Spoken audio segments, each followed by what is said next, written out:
No Time to Die. Let's talk about No Time to Die. Purvis and Wade wrote an initial draft for the script going back to March 2017, laying out the general story. Also in 2017, several directors were in the running, including Denis Villeneuve, but he decided not to pursue because he was already committed to Dune. And then in 2018, Broccoli and Mikey G. Wiz then landed on director Danny Boyle, who along with writer John Hodges, would scrap the Purvis and Wade script. However, the same year, Boyle left the project before filming even began over creative differences with the script. I'm not clear if it was because of Hodges or if it was because of Broccoli and Mikey G. Wiz, but Boyle's take was going to have present-day Russia, more of Bond's origin, and the villain was going to be a Russian, of course. And Bond having a child was also an idea that formed in that initial script.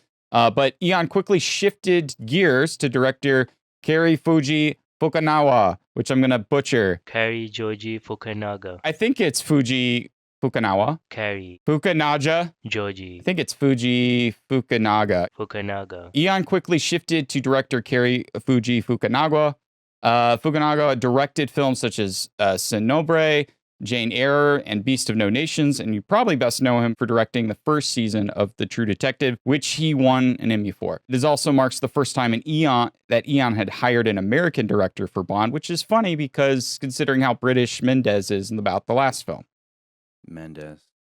Yeah, because, the last movie, Mendes was very much like, I gotta make Bond very, very British, and then the next director they direct is an American director, which I think's kind of funny. Japanese descent American, too.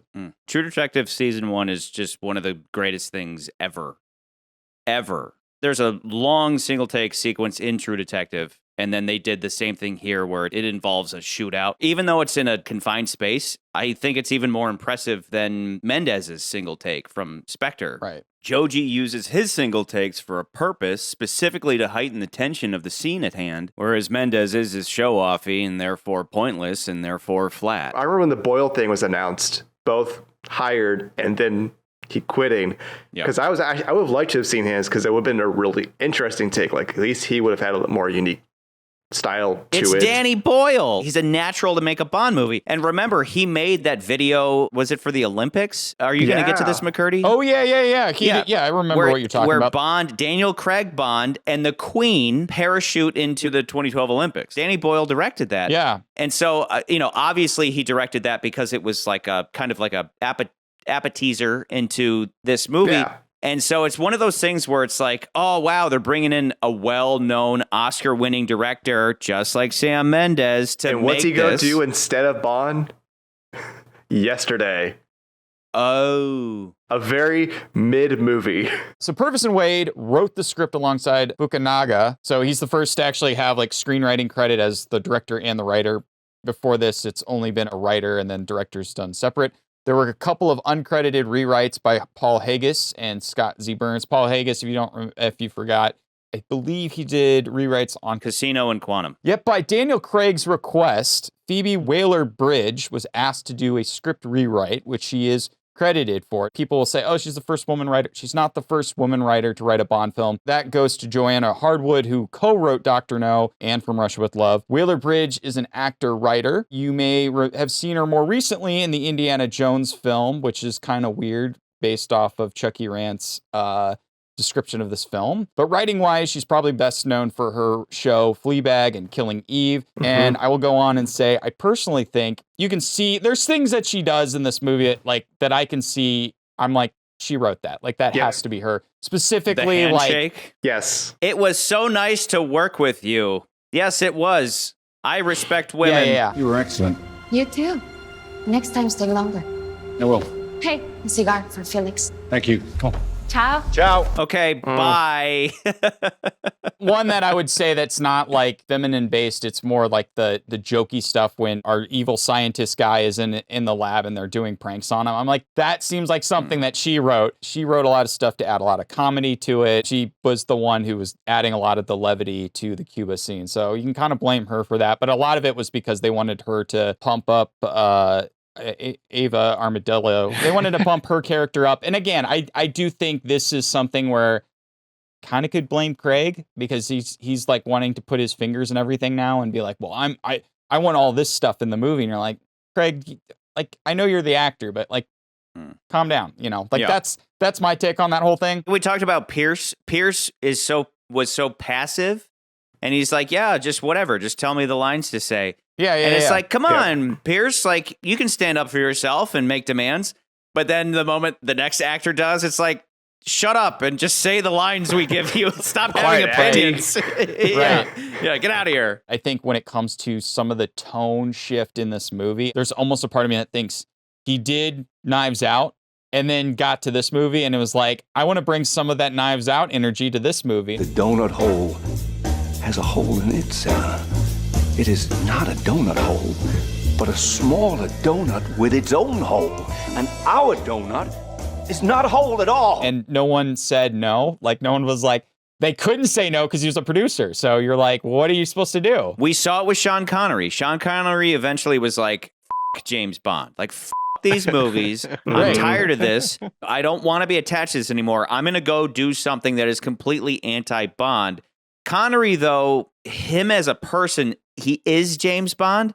Daniel Craig has done everything he can to subvert James Bond. He's done let me go do a weird advertisement where I'm dancing around like I'm at a gay club or something. You know, like it's just, let me do whatever I can to subvert Bondness, to escape the character. That's why his performance in this, he never once feels like James Bond. He does, you could argue that he feels like retired James Bond. You could argue that, but he doesn't, this movie doesn't feel like Bond. So Fukunaga had originally had an idea that the movie would take place all in Bond's head while he was in the chair being tortured by Blofeld until the third act, which is kind of a cool idea. And I think that would have changed the dynamic of like how Spectre is perceived by a lot of people. Yeah, it would have justified why that ending was like a video game on easy mode. But obviously that idea never came to be. Safin and his henchmen were originally going to wear Siberian bear hunting armor, which you should look it up right now. It is the most metal fucking looking thing I've ever seen. It's basically just like all face armor and there's like spikes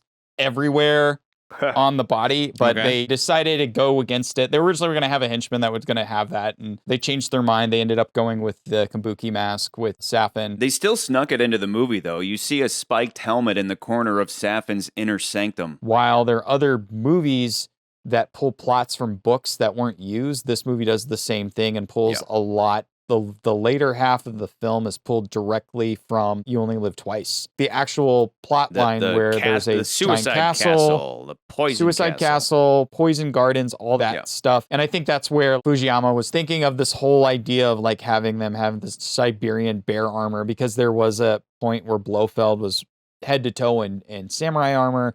So I can see where like there's definitely all these correlations where they were just pulling a plot point from something else and putting it in here. And I thought that was a cool choice. Bond being killed at the end actually goes all the way back to when Craig started in 2006. He had stated that it was the only way he could see his tenure being closed. Like, that's what he wanted. He wanted to die eventually. Mikey G. Wiz, as we like to call him, had said the fitting way to deal with a situation where a person is risking their life all the time, eventually the odds catch up with you. And I'll say the way that he dies in this movie kind of feels that way. Like, you feel like in another movie, he would have gotten away, but this one, it's like, there's nothing we can do. You've been poisoned. Yes. When this movie was announced, when it was like they're doing one final Craig movie, and because we all know that the Craig era is self-contained, right? Reboot with Casino. You have a new first movie, so you can have a new final movie. The moment that was announced, I was like, kill Bond. And then when the movie came out and people had a problem with that, and people were like, that's bullshit. You can't kill James Bond. I was like, no, makes sense. You don't understand. This is your one and only chance to do that. You won't be able to kill Bond again. You have to do it now, and you have to make it as meaningful as possible. He's never going to die of old age. I like that he sacrifices himself for his family. It maybe would have been more, one could argue would be more appropriate if he would have died for his country specifically. Like, I need to die for England. Dying for his let's say wife and his lover and child is pretty great, and you know and all that. But my point being that this was your only chance to do it, And so I'm very glad they did. I think it was. I have zero problem. In fact, I cheered on. I actively anticipated it happening. Was very happy to see that it did happen. So filming location included Italy, Jamaica, Norway, the Faroe Islands, and London. I would have loved to see Venice again, honestly, but I do appreciate that the movie's like, hey, we're going to go to Jamaica, because if you know anything about Fleming, he loved Jamaica. So, and even the first movie, Dr. No, is in Jamaica, which is cool. Remember, where he lives is Goldeneye. Yeah. Oh, that is Goldeneye. That is Goldeneye. That is Ian Fleming's Goldeneye, where every Bond novel was written in Jamaica. The whole thing was always that James Bond will never retire. Every 00 basically ends up dying. I knew it was too early to promote you. Well, I understand 00s have a very short life expectancy. So your mistake will be short-lived. In this series, in the Craig series, Bond does retire once he meets Madeline. That doesn't work out, of course, but then he ends up retiring in Jamaica, living in Goldeneye, the Goldeneye, where every novel was written. And then, of course, they named Goldeneye the movie after that. So, of course, Craig and the gang all return from the previous film, including Lea Seydoux. However, she isn't actually the first Bond girl to be in 2 films. She is the first lead Bond girl to be in 2 films. Let's just make that distinction, because if you guys do remember, because you guys were there, Sylvia Trench was like, when we watched Dr. No, she was Bond's girlfriend in the beginning of that movie, and then she shows up again in From Russia with Love. So she's technically the first Bond girl to be in 2 movies, by character, I should say. But Lea Seydoux is the first to continue her character on. So let's talk about our villain real quick. We got Rami Malek, who plays Lucifer Safin. Yeah, it's Lucifer. It's like, Lucifer. I'm Mr. Kill. AKA the bringer of light, AKA the devil. Yeah, the devil. So Malik, by the way, Malik went to Scoot Magoot's school, by the way. He went to Scotty's alma mater. He went to Yeah, Evansville? I don't know. So he went to University of Evansville in Indiana, but because that's actually a really good acting school, but that's where he went to. He has Egyptian parents. He's Egyptian, essentially. Probably most recognized for the show Mr. Robot. Before he kind of blew up and won his Oscar for Freddie Mercury in a movie that I don't think is very good, but, whatever. His acting, he's a great actor. It's got its problems. Yep. We've stated this many times in the more recent Craig movies. It seems like whoever wins the Oscar, whoever's the next big name, that's who's going to get cast as the next big bad or the next big character. And that was same with Christoph Waltz as Blofeld. And he's returned again in this film. We got Lashana Lynch, who plays Nomi, and that's her name, is Nomi. I thought she had more to her name. She's just Nomi. She's the other 007. Thank you, 007. I think it's M. It's M Nomi. So we don't know what her M Nomi. We don't know what her first name so is. we don't know her whole name, but everything I've looked up, it's just Nomi that's how they spell, that's what they list her as. She's Mariah Rambeau. She was in Captain Marvel. I actually think she does a pretty good job in this movie. Yeah. She's also of Jamaican descent. So I think that's kind of cool. And I think and I actually like the fact that it's kind of a perfect, that who takes up the spot is a Jamaican in the thing that Fleming really loved. My only complaint with the women of this movie is that there isn't enough of the women in this movie. I mean, that's like all these cucks that are just like, Ana de Armas is the best Bond girl ever. I'm like, if you like her so much, don't you think there should be more of her? Yeah. So Ana de Armas plays Paloma. Blah, blah. Paloma. Thank you. My tongue's not working. You forget today, guys. things when you get nervous. I'm very nervous. That's right a now. line from the movie. Go ahead. I'm nervous because the Nanza's Nanzbot. The Nanzas, man. Dude. So for American audiences. Wait. Are we good? Yeah. Okay. Keep going. I swear to God, I keep hearing knocks on the back of this door, dude. He's in our house. For American audiences, she was probably first seen in Eli Roth's Knock Knock, where she had to learn her lines phonetically because she didn't know English. Since then, she's been in several big films such as War Dogs, Blade Runner 2049, and Knives Out, which also stars Craig. So it's like the second time they've worked together. Billy Magnuson? I think that's how you say his name. Magnuson? Billy Magnuson. Whatever. Magnuson plays Logan Ash. He's creepy. I could see him in other great roles. Yeah, he's just got with a that smile and creepy that smile, look. man. He's like the American version of Bill Skarsgård. Yes. Or what's that new show that's out right now with like the monsters? I know, Scott, why are you holding a gun? I'm waiting for Nans. Oh. The Nans. You understand that he's not physical. He's digital, right? I don't care. I'll shoot the laptop. Tell me that won't work. Scott, I miss you.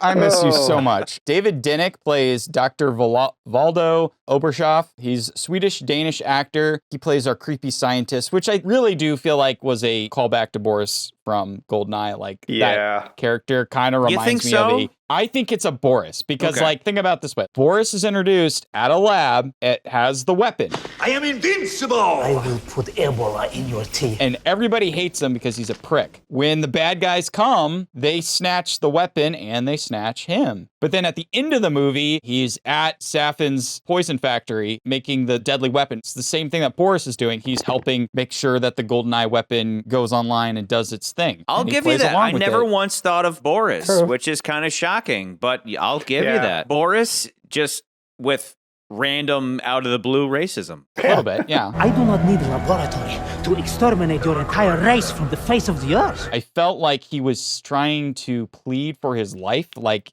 almost saying like, hey, we won't kill all the black people. Dude, you can't. You know, you I know how to. You can't explain that moment. That moment is definitively so stupid. Weird. Let me stand up on this catwalk where if you push me off of it, I'll melt in the acid, and let me threaten to not just kill you, but to kill all black people on the planet. It's definitively the dumbest part of the movie, and all it needed was for him. You know, in Cuba, he should have been like, these Hispanics, they are inferior to us Russians. I will kill everybody in the planet except Russians. I love. You know, like anything to show that this guy's racist, but out of nowhere, he's like, by the way, I'll kill you and everybody who looks like you. And every time I just crack up, I'm like, what? And then she's like, what? Come on, sugar. Do you know what time it is? What? Time to die. Suddenly we're in a blaxploitation. We're back in Live and Let Die all of a sudden. Like it makes no sense. It's ridiculous. That's all I have. Nans, what'd you think of this movie? Oh.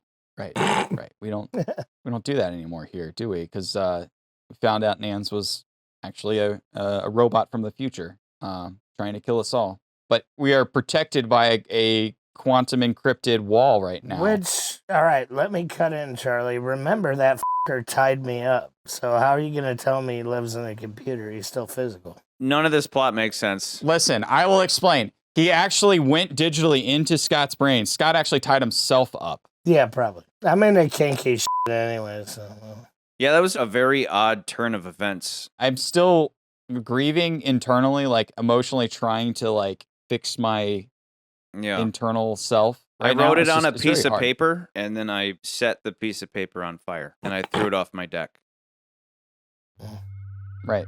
Yeah. Gentlemen, I've been sitting here quietly considering all you have said, and I've come to the conclusion that Moonraker and The Spy Who Loved Me are the only movies that matter. I am now going to overload my CPU and die. Oh, dude. Did the Nans get Patterson too? McCurdy, how's the firewall? I don't see the firewall. It was here a second ago. It's gone. Okay. Guys, in one night, the Nans managed to kill Junie and Patterson. This is crazy. I wasn't told about Nansbot when I got back to this. Jeff. Prayers, man. Can we keep going? Because, Don't let him die in vain.